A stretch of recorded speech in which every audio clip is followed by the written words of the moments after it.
So after several huge rallies like the one you just saw and the successful rollout of his comprehensive child care policy, Donald Trump is now surging in some very important key swing states. First, according to the most recent Bloomberg poll, out of the must-win state of Ohio, Trump has now taken a significant 5-point lead in a four-way matchup, polling at 43% to Hillary Clinton's 38%, which is outside the margin of error. And that's not all. In another key swing state, Nevada, a brand-new Monmouth University poll shows Trump up by 2 points. CNN also out tonight with another swing state polling information.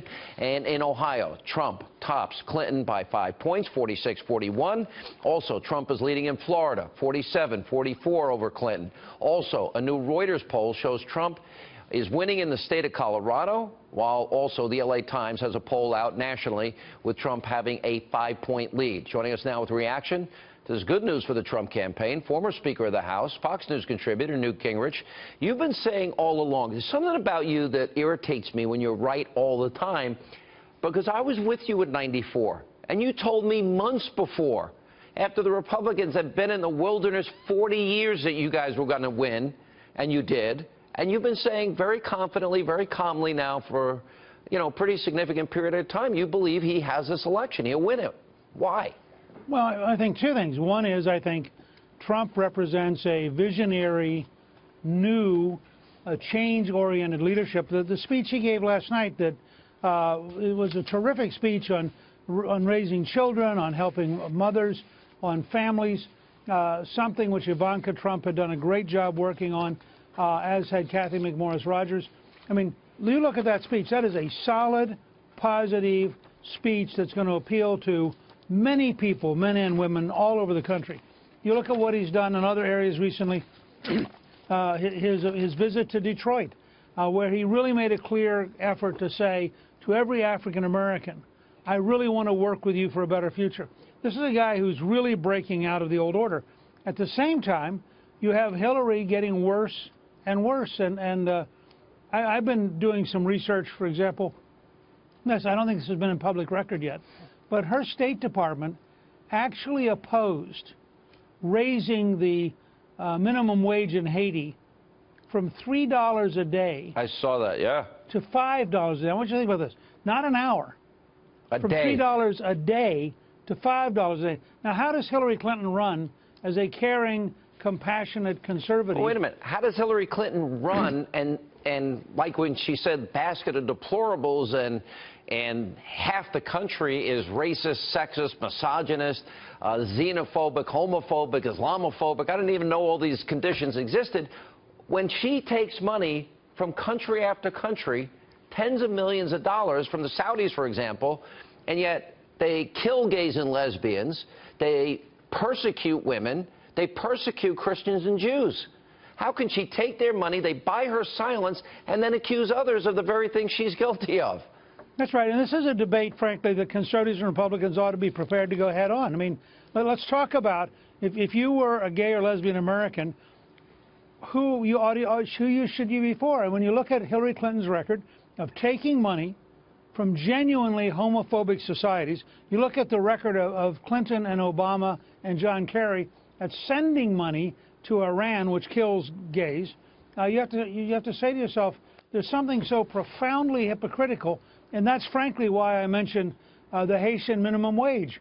They pose as though they're the friends of the poor, but in fact in Haiti, the Clintons were the friends of the rich, and they actively fought against helping the poor. Let me go back to the polling numbers again. Now he's up in North Carolina in a poll by 3. He's up in Florida at the poll I just mentioned. He's up in Ohio in 2 polls now, Colorado and Nevada. Also, you can add to that Iowa. He's close in Michigan, 3 points in Wisconsin. He's close in Pennsylvania, Virginia. How does he close the gap in these all-important swing states? Well, I think, first of all, he continues what he's been doing. He's been giving very solid speeches. He's been making very positive cases. He needs to lay out a very strong infrastructure plan for the whole country. He needs to continue to develop what he would do, for example, on health care, on the role of science in developing cures. I mean, there are a lot of things that he can talk about that are positive, that bring together 80% of the country, leaving Hillary over here totally isolated. Second, he's got to continue his effort in the African American community. We're beginning to see genuine movement as younger African Americans look up and go, you know, this hasn't worked. Maybe I ought to give Donald Trump a chance. Listen, if he'll continue to campaign there, he is going to have a big impact. 58% since Obama's been president increased black Americans on food stamps.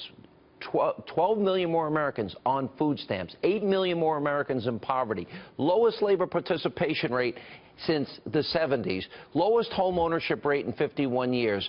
Worst recovery, believe it or not, since the 40s. No president in our history has ever gone an entire presidency without a year of 3% GDP growth, except this president. And then, of course, 1 in 5 American families, not a single family member working. And by the way, he will have accumulated more debt than every other president before him combined. She can't run on that record, although she says she is. And she certainly can't run on Iran, Iraq, Afghanistan, Putin, China, North Korea, or Libya.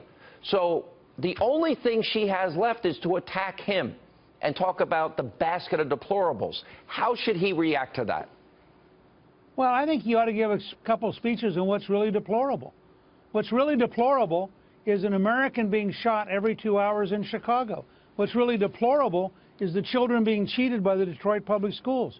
What's really deplorable is a government that's out of control. What's really deplorable is a border that's open. I mean, you can go down a list of deplorables, and I think you ought to say, let's talk. We'll take Hillary's language over here. Now let's talk about the real world for real people. Isn't that such an arrogant statement that half the country's deplorable? I thought, whatever happened to liberal open-mindedness? And yet... it emigrated about 1957. All right, well said. Touche.